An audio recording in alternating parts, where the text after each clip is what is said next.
Alright everybody, and welcome back to my channel. Today I just wanted to take a moment to wish you a very, very happy Easter. Hopefully you're out there enjoying an egg hunt or a nice dinner, something like that.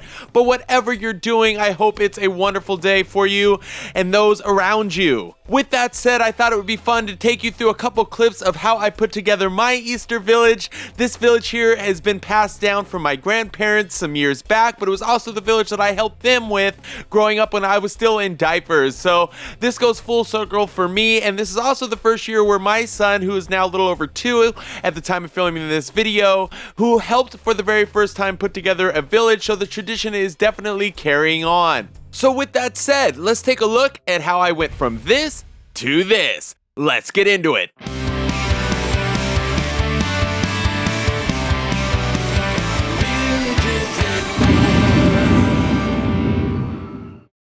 Okay, so here we go. I'm going to try to make this into a few different short clips for you just to get an idea, and who knows, maybe inspire a little inspiration for wonderful people like yourself, as I am so grateful for all the inspiration that I've gotten from all of you. So, welcome to my living room. You are looking at my, I guess, TV stand that is not on there because it's on the wall. Anyways, it doesn't matter, but this is the TV stand, and this is where I do all of my villaging. If you've been with my channel for a while, you've seen my Halloween village that I built the case on that's set on this, and if you've seen my Christmas villages, you've seen them set directly on this as well, which is similar to what we're going to be doing today with my Easter village. So again, this is just going to be a few different clips and some short voiceover pieces, but anyways, nonetheless, what we're going to do is we're going to start with some lights. This was an idea that my grandfather had started many years ago, and it always added a little extra spice to his Easter village. So what we're going to do is grab a roll of lights, and I'm just going to kind of tape them down in random orders. I have 2 different strands here of like Easter style colored lights, and they are white strung, as you can see, with like some,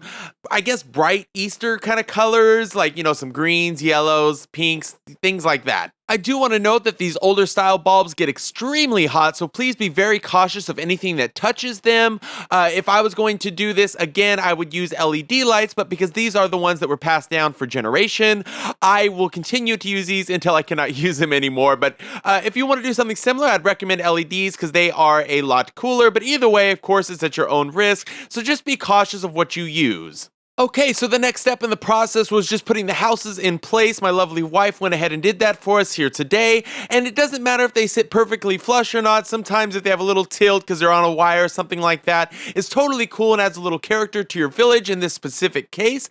Just keeping in mind that, again, nothing is, touching on the light bulb or anything like that. Okay, so the next thing I'm going to do is add in one of my favorite parts of the village that gives this really cool effect. It's going to be our Easter grass, pretty much what you'd put in like an Easter basket or something like that. This is kind of like a plastic shredded kind of thing. I've used it for many years. It's the same stuff I recycle every year. Now, again, this stuff was made years ago. I know you can still buy it today, but, preferably something that, isn't going to light on fire is always a good start. So look on your package, make sure it's been fire treated, something like that along the way. If not, maybe considering that yourself wouldn't be a bad idea. Again, keeping in mind, this is hot light bulbs, so always, I can't drive this home enough. Be safe and make sure nothing's gonna light on fire, and then please use this at your own risk. So over the years, the trick that I have come to find is the best way is to just pull this kind of stuff out in like clumps and then just very lightly stretch it as you go to set it down and get a nice little even coat. And having some thicker parts and less thicker parts really helps create a natural lighting underneath where some spots are a little brighter than others, and just kind of spreading it out evenly, and it gives just a beautiful effect. And this, I just want to shout out to my grandfather because he was the one that came up with, putting the lights down first. It just makes a tremendous difference. I've never thought of, even in my wildest dreams, of doing anything like that, and the effect is like, oh my god, it's beautiful for the Easter village.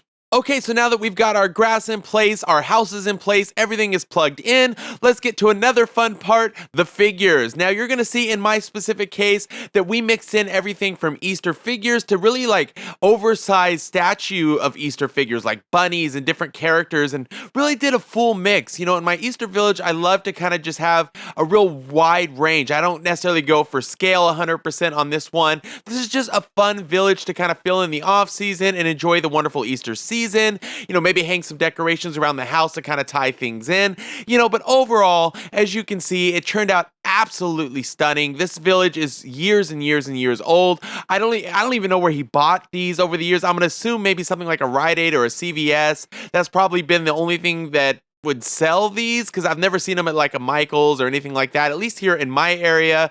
But man, I take such good care of them and try to make them last, so eventually I can pass them on as well. But while I have them, I will fully on enjoy them. Me and my family love this village. It just is filled with so many memories along the way, and all in all, I thought it would be fun to share it with you as well. So in closing, we have completed our village. It looks stunning. I thank you all for coming along this journey with me today. Happy Easter to you and yours. I hope it's a wonderful, wonderful Easter for you. And as always, please don't forget to hit that subscribe button, and I'll see you on the next one.